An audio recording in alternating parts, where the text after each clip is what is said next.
দিনাজপুর বিরল সীমান্ত এলাকা থেকে দুই বাংলাদেশিকে ধরে নিয়ে গেছে বিএসএফ। তাৎক্ষণিক দুই ভারতীয়কে আটক করেছে গ্রামবাসী।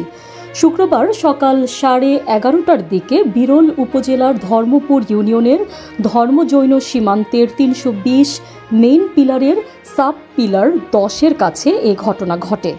ঘটনাটি নিশ্চিত করেছেন ধর্মপুর ইউনিয়নের চেয়ারম্যান নূর ইসলাম ও বিরল থানার এসআই কাউসার। আটক বাংলাদেশিরা হলেন ওই এলাকার ইসরাইল ইসলামের ছেলে এনামুল ইসলাম 50 ও এনামুল ইসলামের ছেলে মাসুম 15। স্থানীয় সূত্রে জানা যায়, বিরলের ধর্মপুর ইউনিয়নের ধর্ম-জৈন সীমান্তে ধান কাটা ও মাড়াইয়ের কাজ করছিলেন মাসুদ ও এনামুল নামের দুই কৃষক। শুক্রবার সকাল 11:30টার দিকে বিএসএফ এর সদস্যরা তাদেরকে ধরে নিয়ে যায়।